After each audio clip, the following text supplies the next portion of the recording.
de pacientes cardiópatas. Bueno, el pericardio es una capa que envuelve al corazón, que se dobla sobre sí misma. De esta manera se divide en dos, ¿listo? Un pericardio visceral que está en contacto con las cavidades cardíacas y un pericardio parietal. La capa visceral es más que todo serosa en su histología y la capa parietal es más que todo fibrosa. Esa es la diferencia. Entre ambas capas, la visceral y la parietal, existe una cantidad de líquido normal entre 15 a 50 ml. ¿Listo? Eso es normal. Por lo que muchas veces en ecocardiograma van a encontrar un derrame o una cantidad de líquido pericárdico leve, que no necesariamente es patológico, porque hasta 50 ml podemos decir que es normal. ¿Cuáles son las funciones del pericardio? Mantener la posición del corazón en su lugar, evitar la dilatación brusca de las cavidades, reducir la fricción del corazón con los órganos adyacentes y también protegerlo de infecciones adyacentes, sobre todo pulmonares y de mediastino. Comenzamos con la pericarditis. Como su nombre lo dice, será la inflamación, itis del pericardio. ¿Cuál es la causa? ¿Por qué se puede inflamar un pericardio? Generalmente por causas infecciosas, sobre todo virus, que es la causa más común, o bacterias en nuestro medio, Mycobacterium tuberculosis, aunque también puede haber parásitos que lleguen a infectar el pericardio. O puede ser de causa no infecciosa, relacionado con el cáncer, relacionado con el uso de algunas drogas y de causa autoinmune, bastante común, sobre todo en mujeres con lupus eritematoso sistémico. Clínicamente, la pericarditis se divide en tres fases principalmente: fase aguda, subaguda y crónica. ¿Cuándo decimos que es aguda? Cuando la clínica es de menos de un mes. Cuando decimos que es crónica, cuando es más de 3 meses. Y subaguda será entre 1 y 3 meses. Una vez que pasa la fase crónica, puede curarse o puede ser recurrente, es decir, vuelven nuevos episodios de pericarditis después de un mes de que el paciente sea mantenido asintomático. O puede haber incluso remisión con datos residuales, como la pericarditis constrictiva, que vamos a ver más adelante. ¿Cómo diagnosticamos la pericarditis aguda? Primero vamos a sospecharlo con 3 datos clínicos: la presencia de fiebre, totalmente inespecífico, acompañado de dolor precordial, que también puede ser inespecífico. Por ejemplo, una neumonía va a tener también fiebre y dolor precordial, ¿no? Y además, bastante característico, la presencia de frote pericárdico. Si tenemos estos 3 datos, fiebre, precordalgia y frote pericárdico, clínicamente ya tenemos la triada para hacer el diagnóstico de pericarditis aguda.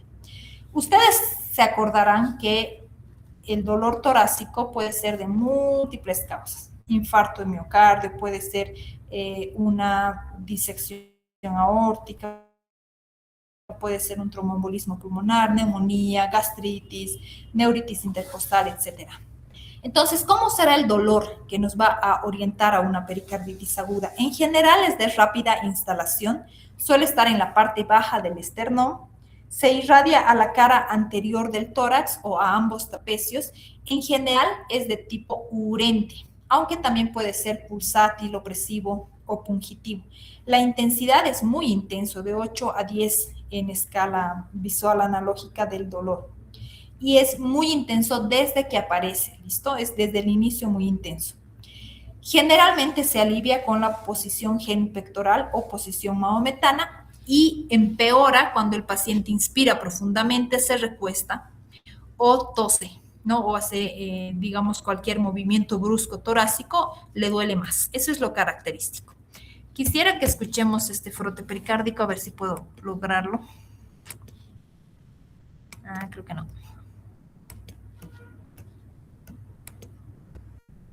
Frote pericárdico. El sonido del frote es bastante característico, es como que escucháramos la nieve o 2 láminas de cuero frotándose entre sí. Van a escuchar enseguida. Una vez que lo escuchan, es muy difícil que se les vaya a pasar, la verdad.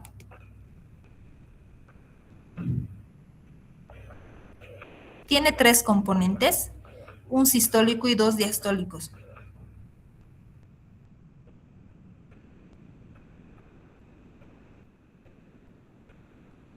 No sé si escuchan, es un en sístole y un en diástole, ¿no? Es, a ver, nuevamente van a escuchar, ¿dónde está?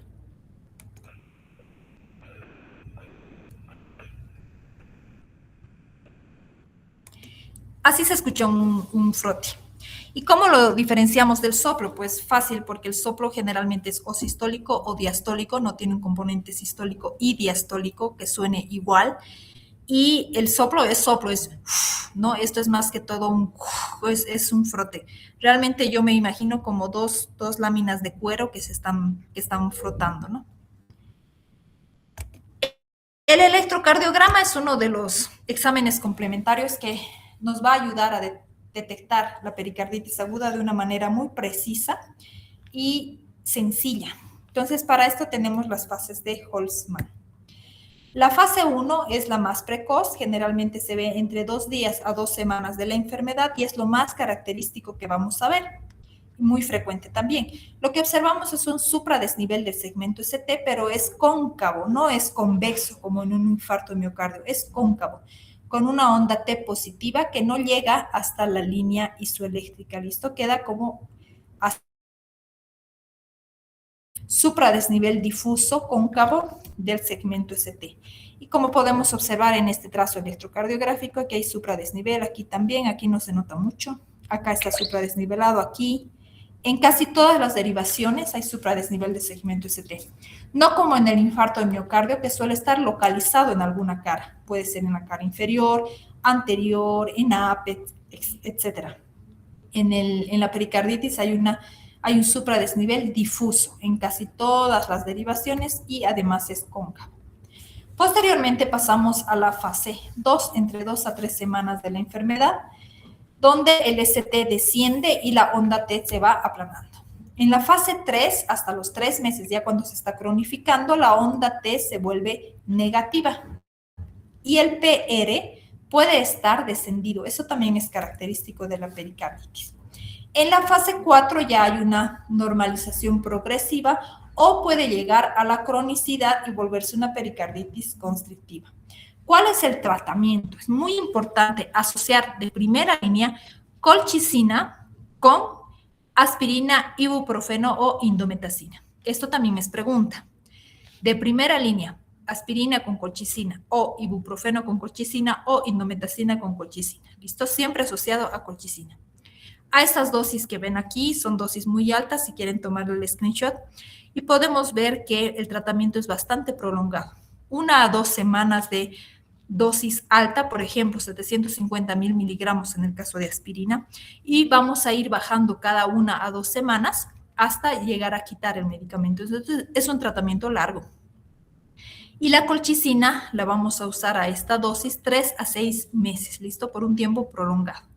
Ya en casos de pericarditis constrictiva, en casos de pericarditis recurrente, podemos asociar prednisona, pero de primera línea colchicina con alguno de estos AINES.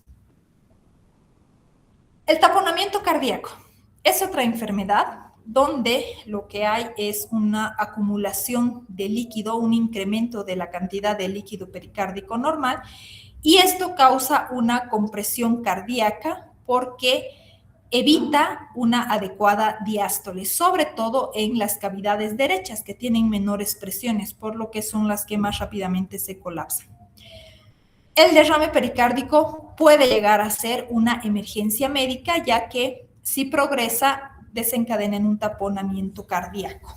¿Cuál es la fisiopatología? Es muy sencilla de entender.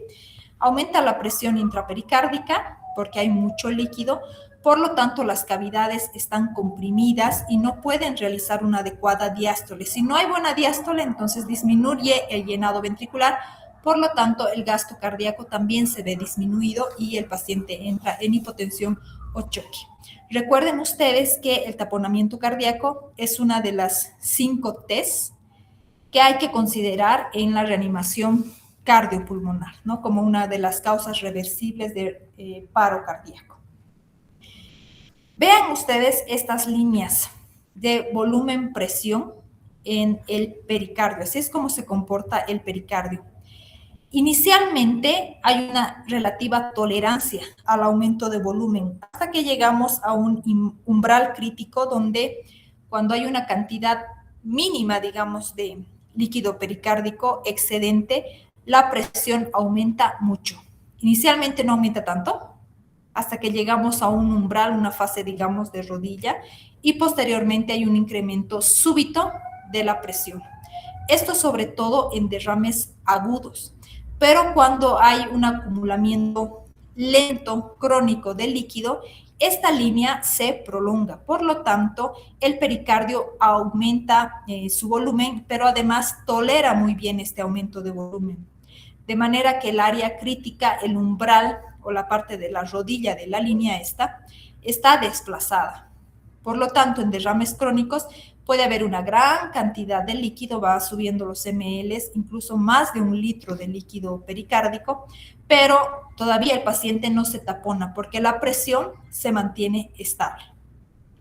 Por lo tanto, es mucho más importante la velocidad de instalación de la enfermedad más que la cantidad de líquido.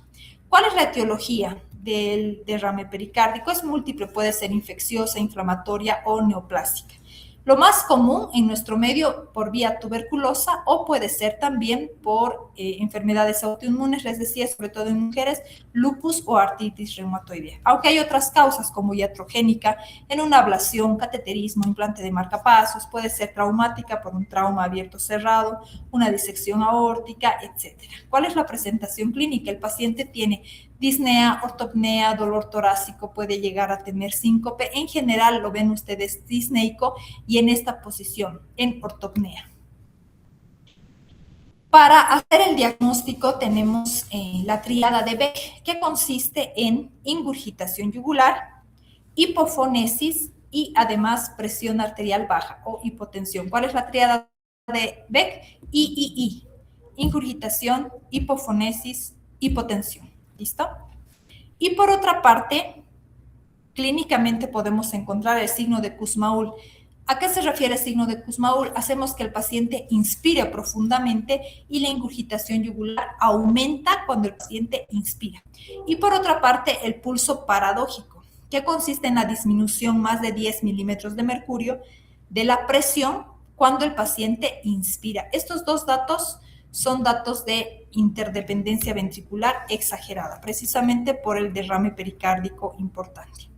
Ahora, quiero recordarles que el pulso paradójico no es sinónimo o patognomónico de derrame pericárdico o de taponamiento. ¿En qué otras patologías podemos encontrar el pulso paradójico?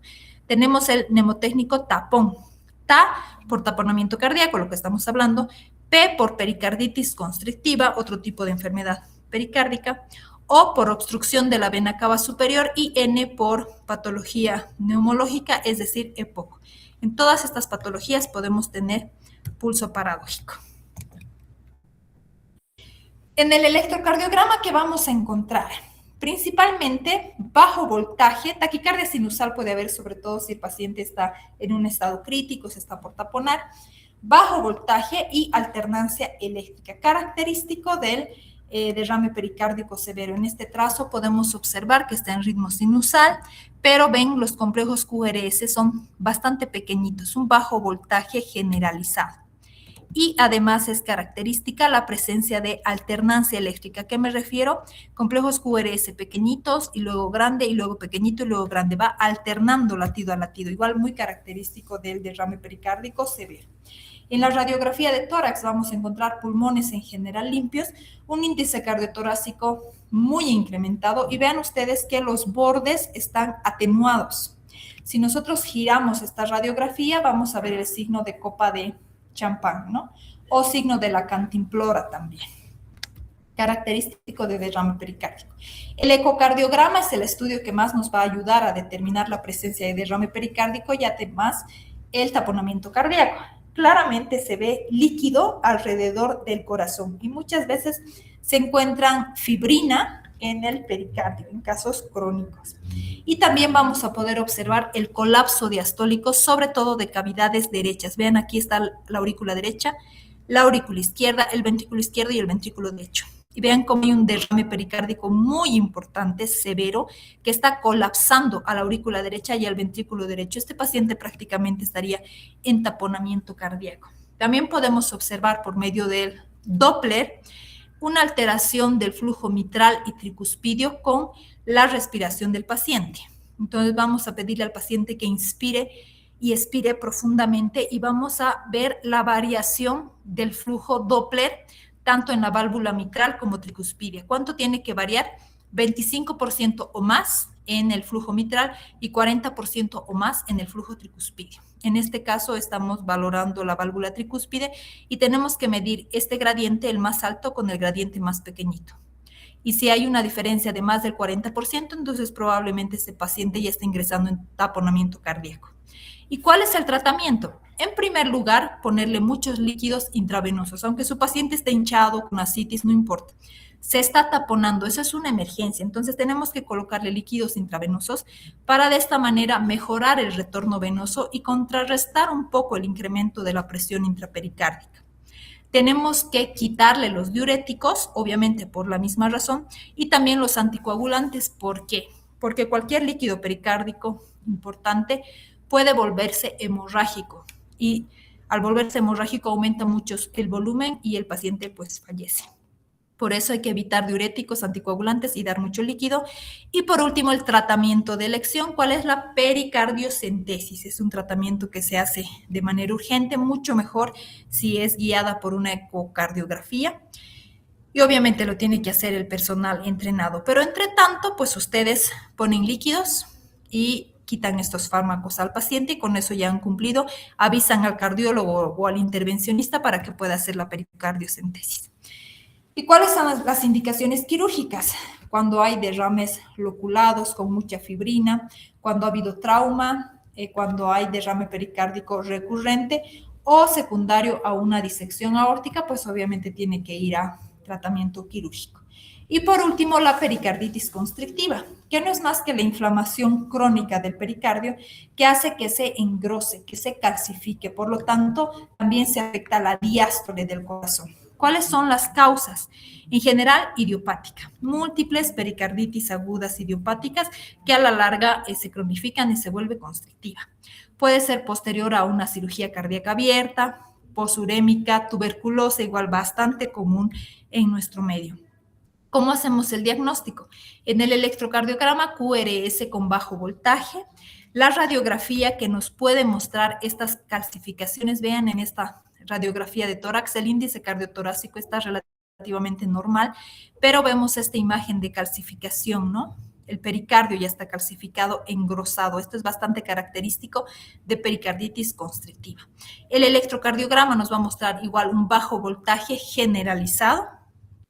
¿Y cuál es el tratamiento? Pues la pericardiectomía, que es nada más que una cirugía donde se intenta retirar todo ese tejido calcificado, tejido de granulación, para así mejorar la diástole del corazón. Y eso es todo con respecto a este segundo tema. Muchas gracias. No sé si tienen alguna pregunta.